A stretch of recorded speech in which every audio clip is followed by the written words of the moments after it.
easier to wake up after the primetime games when the Bengals get it done, isn't it? Last time, that Monday night game, and that's the only ill will I'll speak of here off the top, it was tough to wake up on that Tuesday morning. Today, I woke up and felt great. It was beautiful. Some people thought it was an ugly win, and sure, there are parts of it that were ugly, but overall, it was beautiful. At 1-4, now 2-4, you take them how you can get them.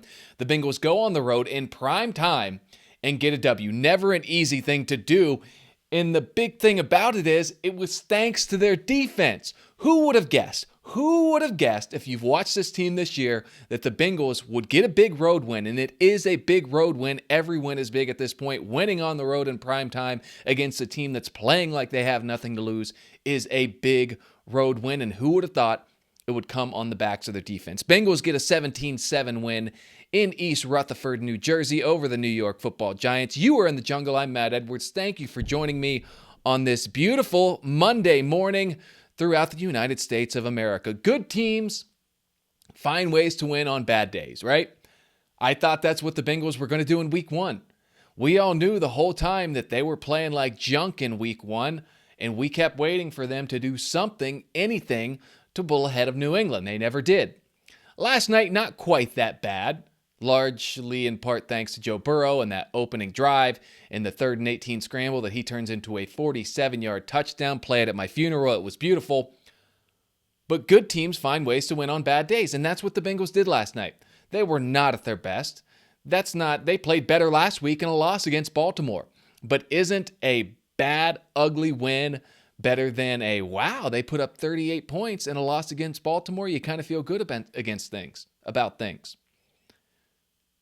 That was fine. That was fine. Beggars can't be choosers at this point. Bengals are begging for wins, and good teams find ways to win when they're not at their best, and that was certainly the case for the Cincinnati Bengals last night.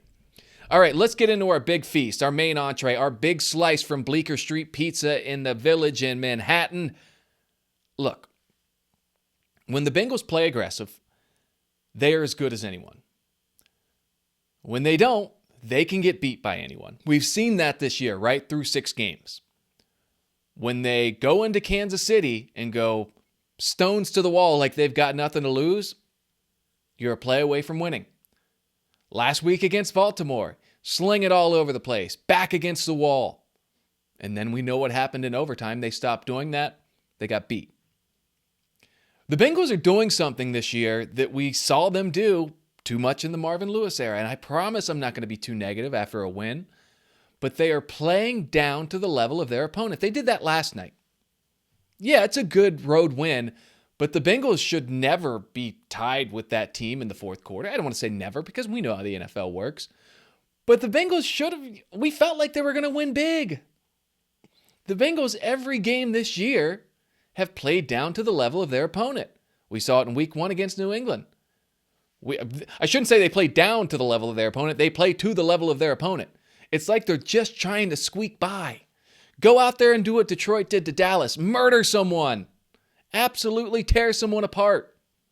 But the Bengals just don't seem to be, I don't know if it's willing or wanting or what it is, but every week they've played to the level of their opponent, and that's why they're winning close ones like we saw last night where they've got to get a touchdown under 2 minutes to run away with it. The only team they've really got to, Carolina wasn't particularly close at the end. You never felt like that one was in danger toward the end of the game. But 5 of their 6 games, late in the fourth quarter, it could go either way. And that's the NFL for you. But at the same time, it doesn't really make sense, does it? When you take New England and New York, the Giants that they played last night, you take those 2 teams, and you had kind of the same situation toward the end of the game that you did with the Chiefs and the Ravens. I don't get it. And I know it's the NFL. I know games are closer more often than not, but it does feel like every week they're trying to do just enough to get by. And when you play Daniel Jones and the Giants, that can work. When you're playing Lamar Jackson, not so much. So the Bengals got to find more. And Joe Burrow said in his press conference after the game last night, they've got to find a killer instinct. Because they do not have that right now. I don't know why, but they've got to figure out a way to go in there and just rock someone. They should have another chance to do that this weekend against Cleveland. The Cleveland Browns are downright terrible. More on that later in the week and a little bit later in the show. But last night, they needed their superstar quarterback on a 3rd and 18. They scored 1 touchdown in the first 58 minutes of play. On a 3rd and 18, Joe Burrow sees there's no one on the right side of the field. I'm going to take off for 47 yards and score a touchdown. If not for that, who knows what happens last night? We're probably tied at 0 at halftime. The Giants getting aggressive in the second half because Brian Daboll, unlike the head coach in Cincinnati, is not afraid to go, screw it. We're playing like junk. Why are we going to punt? Our defense is getting it done. The Bengals have a superstar quarterback who on 3rd and 18 goes for 47 yards and a touchdown. And then at the end of the game, on the game-sealing touchdown, the Bengals had 2 touchdown drives last night. 3rd and 18, Burrow runs it. 3rd and I think it was 12, Burrow improvises, finds Andre Yosivas on the sideline, gets the toe tap, saves the game. They score a touchdown a few plays later. That's all Joe Burrow. And that's what I'm worried about with this offense right now. I'm not worried about Joe Burrow and Jamar Chase and T. Higgins. Why does it take Burrow to put this team in position to have big plays? It feels like, and these two things tie in together, it feels like the coaching staff and Zac Taylor are just, we saw when they went down and got a field goal, right? Like, after the Giants scored to tie it at 7, they start getting the ball in Jamar's hands and T's hands. They drive down the field and get points. It's almost like they're trying to experiment early on. They're trying to get too fancy. You got great players. Put the ball in their hands and let them score points. I know it's more difficult than that, especially when you got Brian Burns in your face all night. But doesn't it feel like the Bengals are making things harder than they need to be? It seems a little bit like they're just, and again, when they need the points last night, when it's tied at 7, all right, let's go to our bread and butter. Let's go to Jamar and T. Let's get this thing done. Let's go down, get a field goal, retake the lead. Last week against Baltimore, well, it's a high-scoring offense. Let's get the ball in T's hands. Let's get the ball in Jamar's hands. And you scored 38 points. You go there when you need them, but how about prior to that, trying to get the ball to them more? How about taking a 2-score lead to halftime? How about not giving everyone a heart attack for the first 3.5 quarters of the game? Just an option. I'm not worried about the players on the field on offense. I'm worried about the guys with the headsets on. And in particular, Zac Taylor just doesn't seem willing to go for those haymaker plays. Even the one deep ball to Jamar, I think he had like a 47-yarder on that, I think it was maybe one of the early plays that broke down. That's just Burrow getting out of the pocket saying, screw it. Jamar's down there somewhere, throw it up. And when you've got Jamar Chase, a 50-50 ball becomes like a 70-30 ball. We saw what happened. I don't know why they're so unwilling to make things difficult on themselves, at least more difficult than they need to be. Hopefully, they watch that. They say, hey, the only reason the New York Giants were in the game is because Brian Daboll said, we're going to go for it on 4th down like 5 times. It was funny. I think the Giants were 3 for 5. I'll check this. But I believe the Giants were 3 for 5 on 4th downs. Let me see if I can pull it up here. And I think the 2 that they didn't get, they had Daniel Jones throw the ball. So on 4th down, 3 for 5. When they ran, it was all 4th and short. It's like 4th and 2 or less. When they ran the ball, they went 3 for 3. When they put it in Daniel Jones' hands, 0 for 2. But again, they would have not even been in the game late if not for going for those 5 4th downs. I think they converted 2 on their touchdown drive. You hope that Zac Taylor sees that and says, hey, man, you can't play not to lose. That's what you did in Baltimore last week. You kind of did it a lot in New Jersey last night on Sunday Night Football, and that's the only reason the Giants were still in the game. You got to put your foot on a team like that's throat when you get the opportunity, and the Bengals just have not shown. I don't know if it's a willingness. I don't know if it's a lack of. I don't know. I don't have the answer there. It does not make any sense to me. Why they're, and again, I'm sorry to start this out on a negative. Nope, I'm thrilled. I am thrilled with that defensive performance. I am thrilled they got a win in the NFL on the road in primetime. I don't care how you get it. But what I'm saying is there is a pattern here of a willingness for whatever reason to not just kick teams in the teeth when seemingly when you need to flip that switch and get the ball in your playmakers' hands, it works. But they keep kind of going away from it until they need to go to it.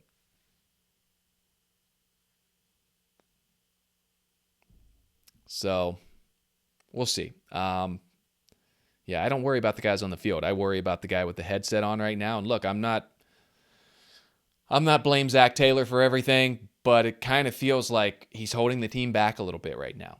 And maybe I'm wrong, but that's why you're listening to this show, to hear me. And thanks for doing that. I appreciate it. Let's move along a little bit. I said last week I think this defense is going to be okay. Did it look good early on? Now, are they great? No. Are they even good? Probably not. But you just need them with this offense to be a little bit average. Be around average. Somewhere around, 16, 14, 18, even 20. Just don't be 31st. Don't be 27th.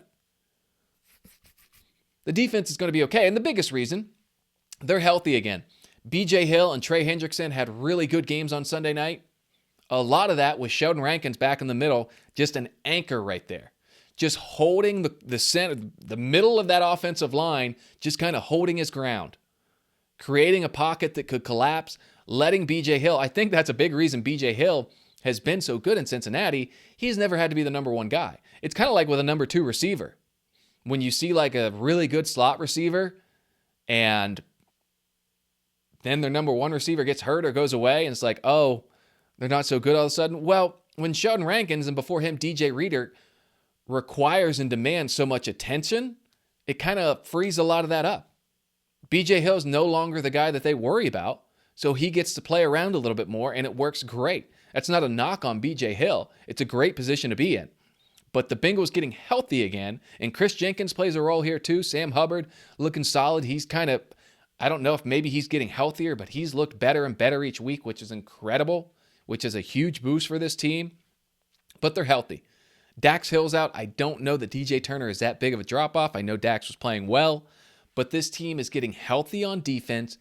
You combine that with the fact they're not playing the top two offenses in the league every week, although after yesterday, Washington did drop down a little bit, but still, Washington and Baltimore undoubtedly top 7-8 defenses in the NFL, or top 7 or 8 offenses in the NFL. When you get guys back and you're not playing elite NFL offenses, weird. You look all right. Let's not burn this whole thing down. Let's not fire Lou Anarumo after all he's done for a handful of bad games. When he's missing probably one of his top 4 defensive players in Sheldon Rankins. And B.J. Hill was out for a couple weeks as well. I mean, this has been, and I mean, you combine that with Cam Taylor-Britt, just has not lived up to what we thought he would be as a number 1 cornerback this year. If you're watching on YouTube, I apologize, my nose itches. You should watch on YouTube, by the way. But anyways, they go in and they hold a team to 7 points for the first time, and I think they said 75 games on the broadcast. Incredible. Incredible. And now they're in a position where they've got those tough teams out of the way, and it sucks that they're 2-4 and they've got to make this climb, but they're in position to make this climb. They just need to be okay. They don't have to be as great as they were last night. It would be wonderful if they were, but they don't have to be. And look at this. Their next 3 opponents. So the Bengals last night beat the Giants, held them to 7 points. Giants, I think, are ranked like 29th in points per game. They're not very good on offense. Their next 3 opponents are ranked 18th or worse in points per game scored. The Browns, who they play this week, just abysmal on offense, have not scored 18 points in a game this year. They're 30th in the league, averaging 15.8 points per game. The Eagles, which is going to be the best offense they face over the next 3 weeks, are 18th at 21.2 points per game. The Raiders are 27th at 18.2 points per game. Great opportunity for Lou Anarumo and this defense to get some confidence back. They held a players-only meeting last week. They came out firing. They looked ticked off. And it's a great opportunity for these guys to say, hey, Deshaun Watson stinks. Let's go kill him. Not actually kill him. Just beat the offense. I feel like I've said way too much about killing on this podcast, but it's just metaphorical for football if the FBI is out there watching. Eagles, 18th. Yeah, solid. Eagles should give the Bengals their most problems over the next few weeks. They can run the ball. Saquon Barkley will probably get his. But again, manageable. In Cincinnati, get your offense going. You feel okay. And then the Raiders, 27th with 18.2 points per game. It's fine. They are, Gardner Minshew, who knows if he'll still be the quarterback at that time. You got Max Crosby shoving a coach on the sideline. It's just a good time to remind yourself, yeah, the Bengals started out poorly on defense. Guess what? They did before that Super Bowl run as well. And then after the bye week, a few players flipped a switch, and they were pretty good. I'm not saying that's going to be the case this year, but you don't want to burn it down after a month of bad football, especially a month of bad football where you were playing arguably the two most electric playmakers in the league right now in Lamar Jackson and Jaden Daniels. So there we are. They don't need to be great. They don't need to be a top 10 defense. They don't really need to be a top 10 or a top 15 defense. It would be awesome if they were, but if you can just hover around like 18 or 17, that'll work. That'll work with this offense. I know the offense didn't look great last night until it needed to be. So when the offense needs to score points, they will. But if the defense can hold the opponent down, that will make life a lot easier. A lot more room for error in those situations. So, ugly win, yes. Joe Burrow, he was interviewed by Catherine Tappan on NBC right after the game. She said, "How would you describe this one?" He said, "Ugly." He was right. But who cares? An ugly win, take it over a pretty loss any day of the week. And I think the Bengals have had two games this year against the Chiefs and the Ravens where a lot of fans, myself included, said, hey, they look all right and they're going to be all right. And I believe that, and I still do. And I think last night was further proof of that. But I'll take the ugly wins over the pretty losses time and time again, especially on primetime, in primetime on the road, against a Giants team that, again, is not awful. Are they good? No. But, they just won in Seattle. It's not terrible. They're probably going to be, 8-9, 9-8, 7-10, somewhere right in there. And now we become Giants fans because they still have the Steelers and the Ravens left on their schedule. So that's where we're at with this one. Speaking of which, out of the jungle this week in the AFC North, teams we're keeping an eye on.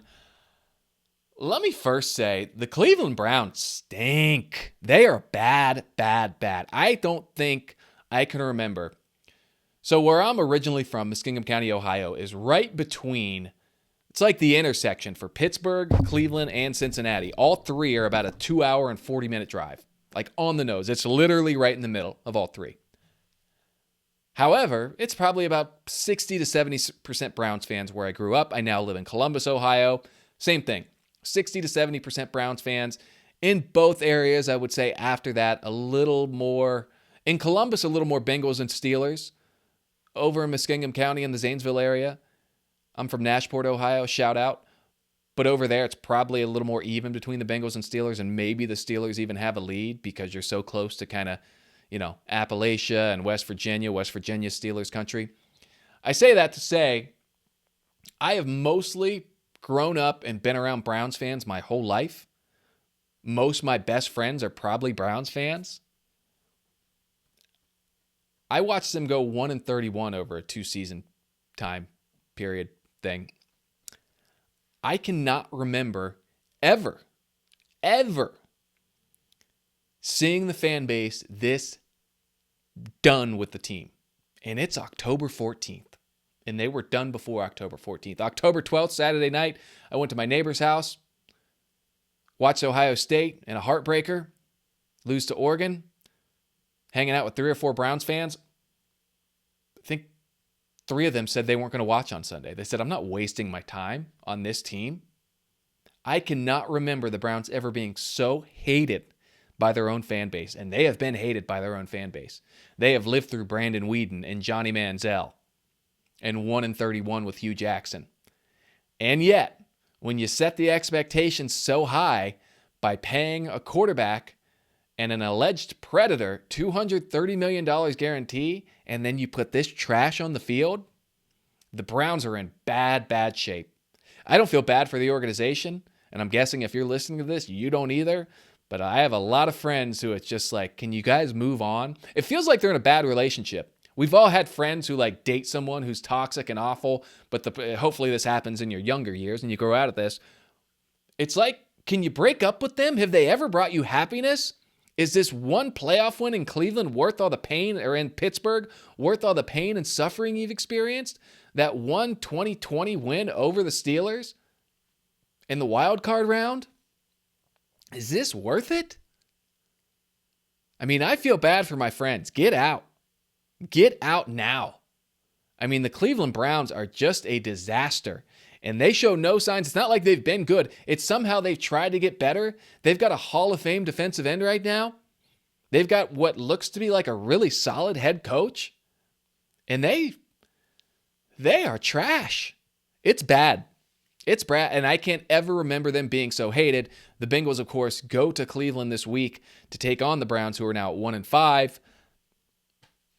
I just hope that locker room continues to crumble, because it's someone, I think it was Mitchell Schwartz, maybe the former offensive lineman on Twitter. Let me look him up here real quick. He pointed out that as annoying as it is as a fan, and I kind of said that with the Bengals last week, excuse me. I said, if you think the Bengals fans are annoyed, how do the players feel? I got to imagine that's the same situation. The Browns, here's what Mitchell Schwartz said. It's an incredibly shitty thing to do to the rest of this team. It's an incredibly crappy thing to do to the rest of this team. Joel Bitonio is out there every week playing through who knows what and has to wreck his body when they have no chance of being good because of the quarterback. Myles Garrett is playing in pain every week. He's got 2 foot injuries. You feel for everyone else there. And that's kind of how I feel. I'm not mad that the Browns stink. I'm taking joy in it. But if you're a fan of that team, just quit. Just quit. No one's going to judge you. You don't even have to pick a new hobby. Start whittling. Do whatever. Don't waste 3 hours a week on that team. Not worth it.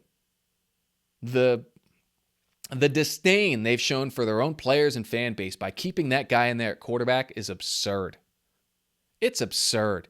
And I have to imagine it's coming from the top. Kevin Stefanski gets Joe Flacco last year. Make a nice little playoff run. And then you got to put this bum back in because you guaranteed him $250 million. It's a sad situation. If you're a Browns fan, get out. Get out. You're better than that. Or maybe you're not. And you should, stick with them. Stay miserable.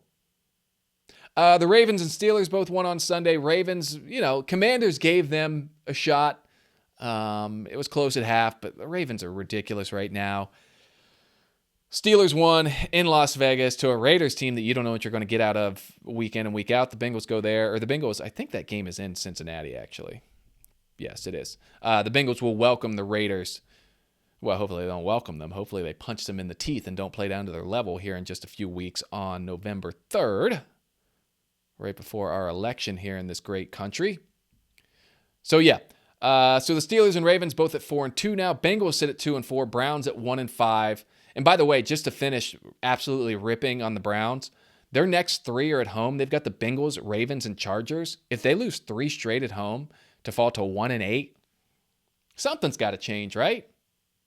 I mean, don't get me wrong. Kevin Stefanski was asked on Sunday after the game if Deshaun Watson is still the starter. He gave an emphatic yes. Bengals fans are all smiling about that. He sucks. He's terrible. Keep him in there. Keep him in there for as long as you want, because the Bengals need all the help they can get. So that's where we're at in the division. I don't know who the other teams have coming up this week, actually, and I'd like to, because we are at the point now where Baltimore looks, they're 4-2.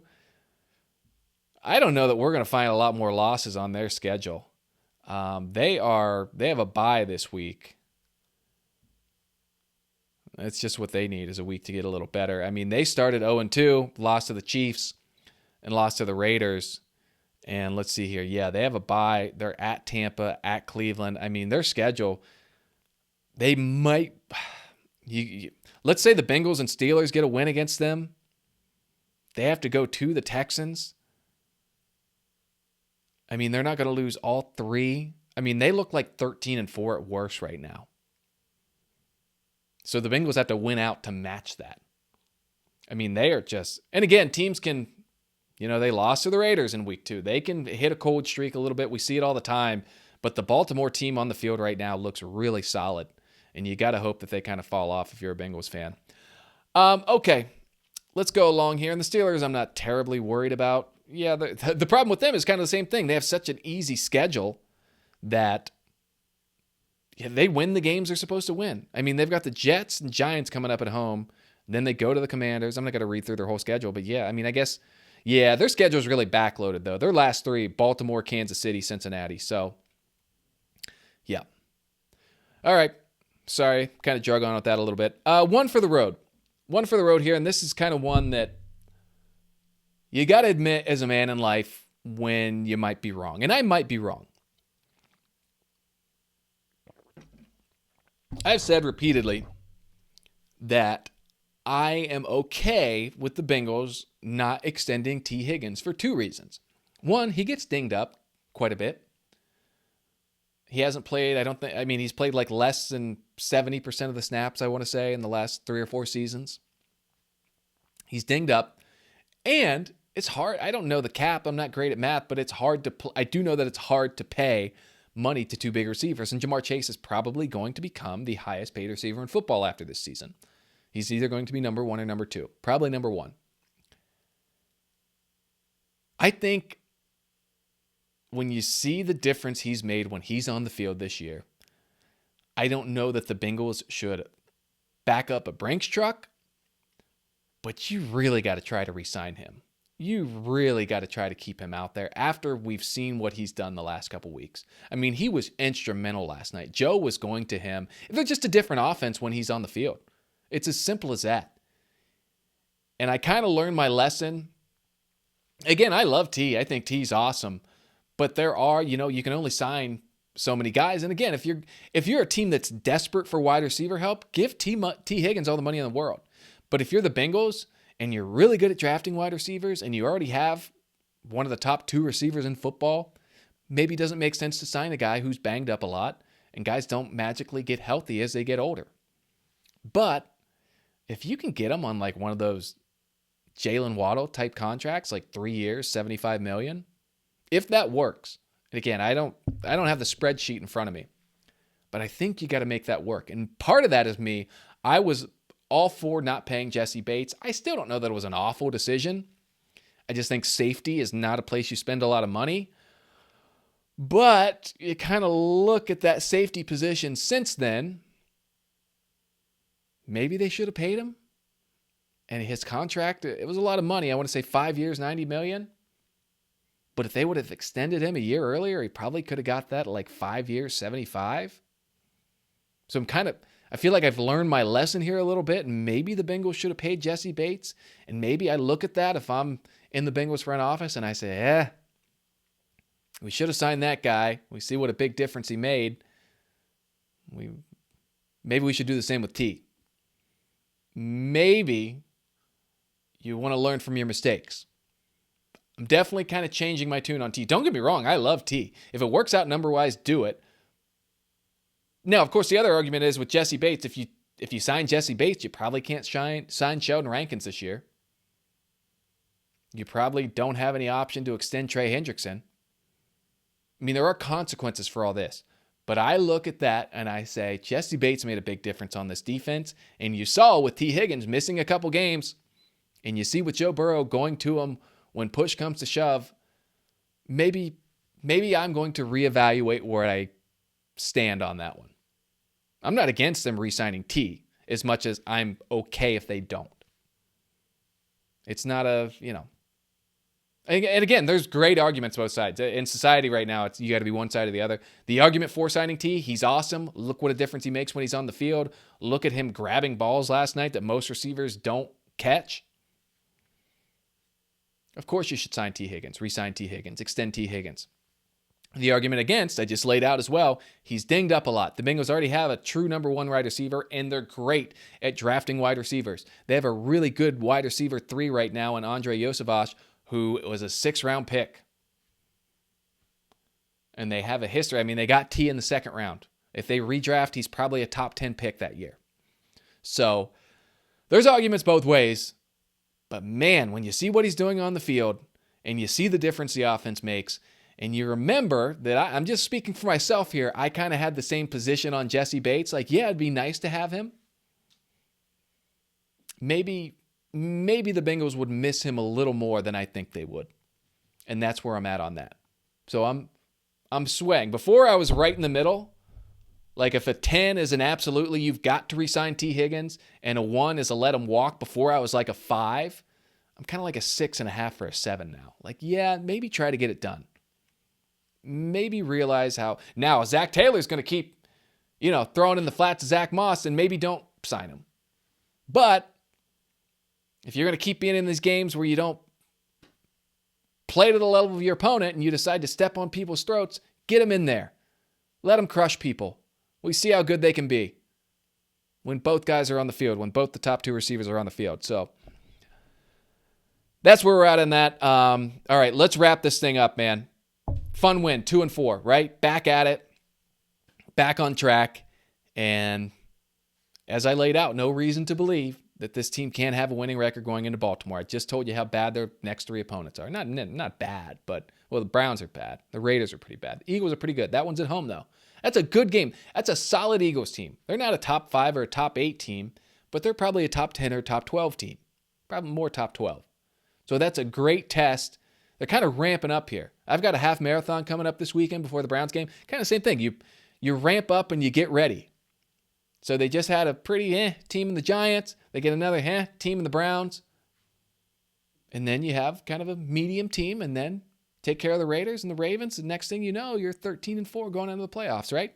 All right, my name is Matt Edwards. You've been listening to In the Jungle or watching In the Jungle on YouTube. Thanks for those of you who do that. You can subscribe at youtube.com/@InTheJungle. If you like the show, give it a rating. If you don't like the show, you can give it a rating too. I don't know why you're still listening 30 minutes in, but I appreciate it. We'll do it again on Friday as the Bengals get ready for their second divisional game of 2024. It is the Battle of Ohio as they go to Cleveland to take on the disastrous Browns. We'll talk about it this week. Appreciate you tuning in. We will see you